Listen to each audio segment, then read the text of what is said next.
Hello everyone, it's Chaox. Welcome back, or welcome to my vlog. Guess I'll talk slightly about Dallas before telling you guys the story I promised in my last vlog. Dallas is in 2 days, and to be frank, we haven't scrimmed seriously in 2 weeks. The bit of practice we got is through solo queue, through Yeah, top four. Like top four. Yeah. yeah. The bit of practice we got is through the solo mid series that we won, quite easily actually. So G has a sub. Couple. Oh right, yeah. So yeah, CLG has a sub apparently. Anyways, um, we're probably gonna 2-0 everyone in Dallas. No, I'm just kidding. We're probably gonna like not. Fourth place. Yeah, fourth place. Yeah, yeah. I mean, moving has been a pain in the ass. We still haven't gotten our actual desktops here. Still using the Razer Blade V2s, which are fantastic. Like we can stream on the highest quality 720p, playing League of Legends, and it's fine. It works. So the laptops are great. Um, but yeah, the entire moving process is kind of a pain.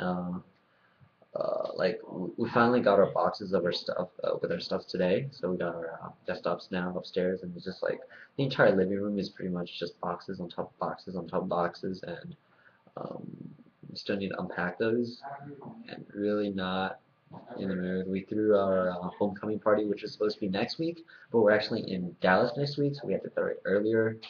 Um, yeah, so I don't know. To anyone that's actually had to go through a moving process, there's a lot of things that just go wrong, and there's a lot of things that like it just takes time.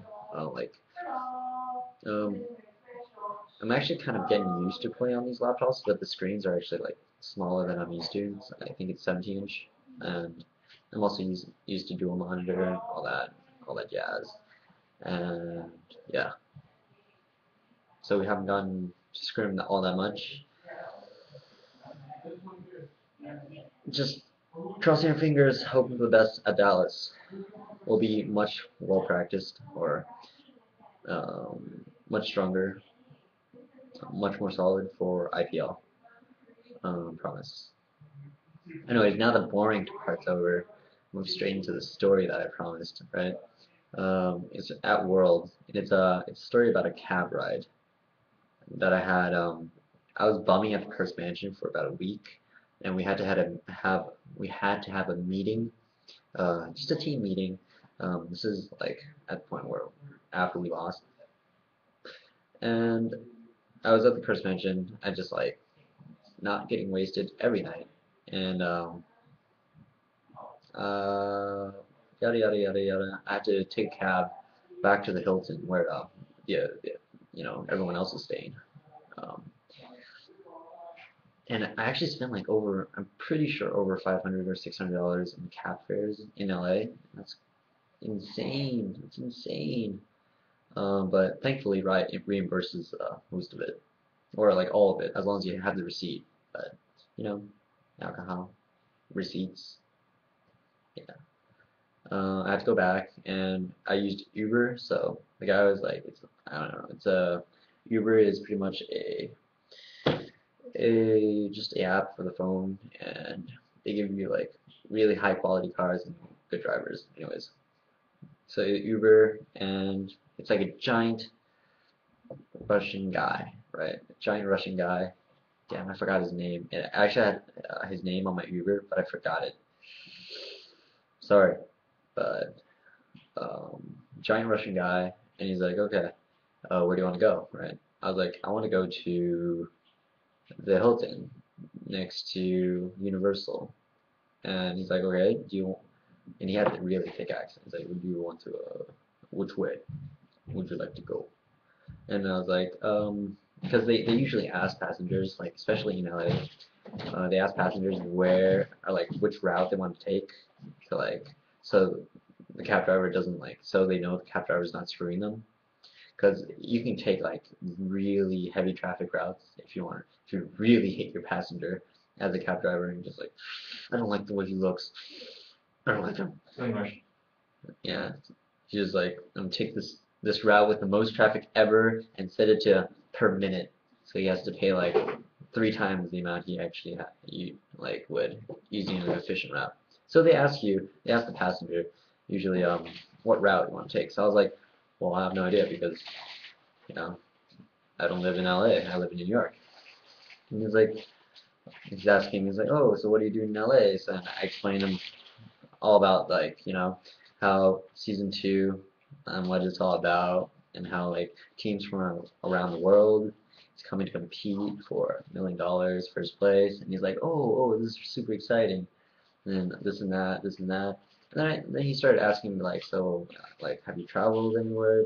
Like, and I was like, yeah, I've been to like many places like Korea, to like Sweden, to like Germany, all those places. And then I mentioned Ukraine, Kiev, and he's like, oh, I used to live in Ukraine. It's like my home country. And then he's like, yeah, Ukraine's going down to Ukraine is like going to hell right now. The president has like felonies, and it's like the entire thing is corrupt. And he used to be a homicide detective as a sub branch of the KGB, which is like the Ukrainian or Russian like police force, I guess, or like they're FBI, I guess, of sorts. Be careful what you say, man. They hunt again. Oh yeah. I actually have to be careful here. You should lock your doors. Close your windows.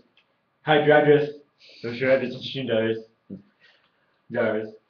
So what happened was like he's like, yeah, I used to be a homicide detective in Ukraine, and I come here uh, because the Ukraine is just not safe. It's not safe, and it's going to shit. And he's like, I have like hookups in Ukraine. He's talking about like how his nephew's like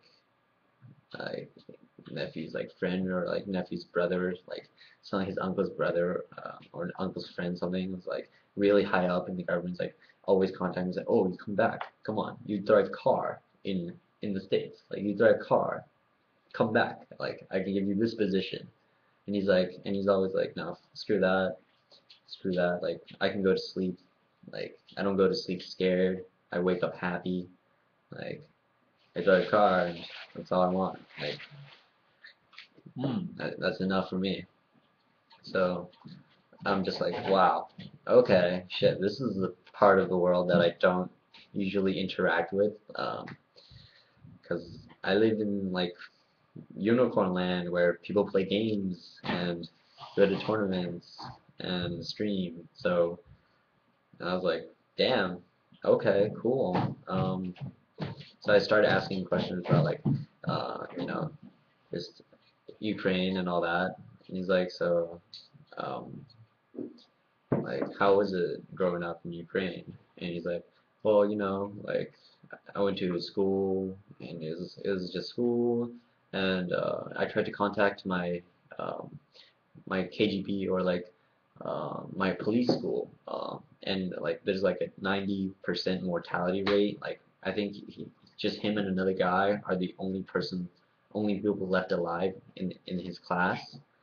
His class had like 25 people, and there's like 23 of them are dead at this point. And yeah, and he's like, yeah, so it's hard to like. He's just like putting it all in perspective for me, and I was just like, wow. So what is like the most interesting, or like what is the most memorable case you had as a homicide detective? And he told me about about this one case that still like really haunts him today, where he was researching about, or like he was um, pretty much trying to catch the Satanist cult that's like apparently pretty global or like very big in Ukraine.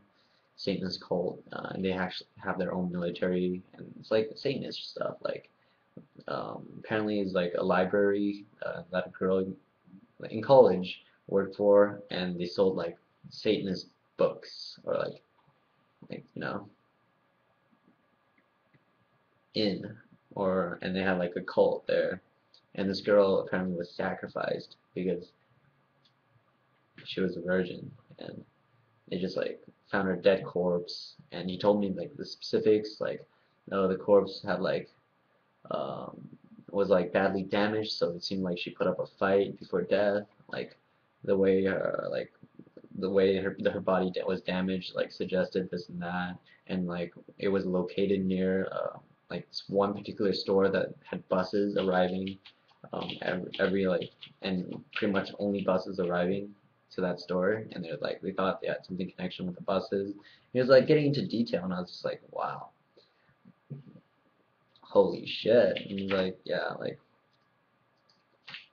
and then like he went on about it, and I don't like sort of just blotted most of it out of my memory by now, but like the more in depth he went, I was just like, holy shit, this guy was actually a homicide detective from Ukraine, and I was like, wow.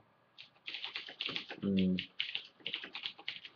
And then we like connected, like we made the connection. Like this is when it got really weird. Homo. This got like really weird, right? Homo. So this is like 30 minutes into the drive because it's about a 45-minute drive, right?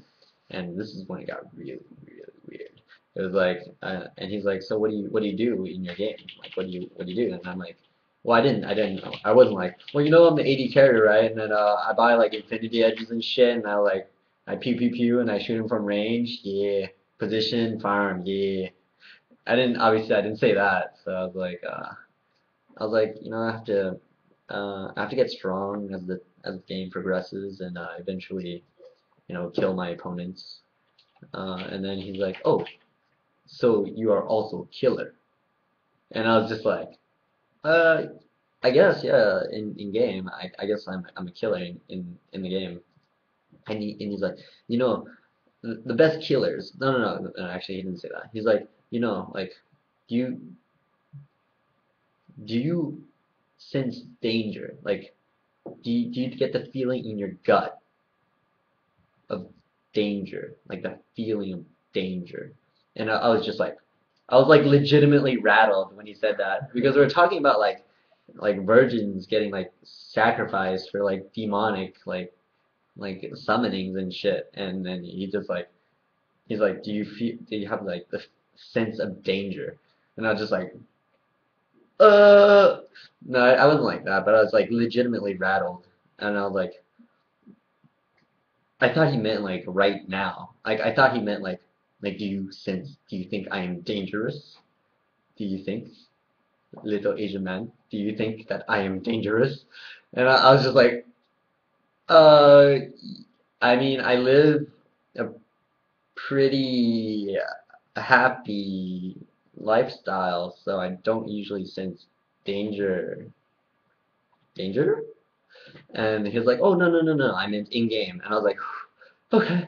Oh yeah, definitely. In game, I like, yeah, I sense danger all the time. Like, even though we have like no information on like the map, we don't have words. I still like, I can like, I can like predict ganks, like, even though we have no vision, right? I was like, yeah, I can sense danger. And he's like, yeah, because based on what they've done in the past and like all this and that and the statistics. And I was like, yeah, right. I understand like their body movements and like in lane, like sometimes like just like the timer, and, like of course I'm thinking that, but I'm like, yeah, that makes sense. And then he was like, yeah, but you know, the best killers walk their own path. And I was like, yeah, I completely agree. Like, you need to be unpredictable. And I was like, holy shit, I'm actually like connecting with this guy in like what in this weird way. And then he was like, gosh, then what was he like? He was like, yeah, so the best killers walk their own path. And then he was like, you know, to catch a killer, like as a homicide detective, I have to think like a killer as well. And I was like, yeah, I've heard that in like, you know, like movies and shit. But now I'm taking that to heart. And then he was like, like I could easily kill somebody and no one will ever find out. Like he literally just said that, and I was like, this is my reaction. Yeah, yeah, wow, that's pretty impressive. But in my head, I was like, what the fuck? Get me out of this fucking cab, right? But it wasn't that like it wasn't like that, but maybe tone it down to like 60% of what just occurred, like about 60% of that. I was just like, holy shit, right? And then we just like I was just like, yeah, cool, like. And then I started recognizing like the places. Like I look out and it's like, oh, I recognize this street. And then you just like you go up this hill and it's like, boom, you're at the hotel. I thought he was like driving me off to some like cold ass meat locker and he's about to like bash my head in and like feed me to pigeons and shit. And I was like, Don't tell me that. so I was just like, yes, I am in the correct location. Like, oh my god, yay.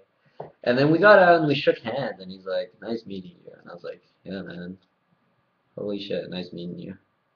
And then just I walked into the hotel, and I was like, damn, that's gonna be an epic ass story. And that's the end of the story. Holy shit, I wish I remember that guy's name. But I remember his face and voice very, very clearly.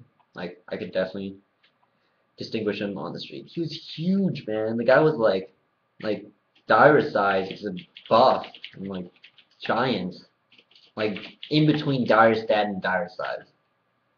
And it's just like, damn. Um, either way, hope you enjoyed that story. I know, like, wow, 17 minutes. That's pretty long for a vlog.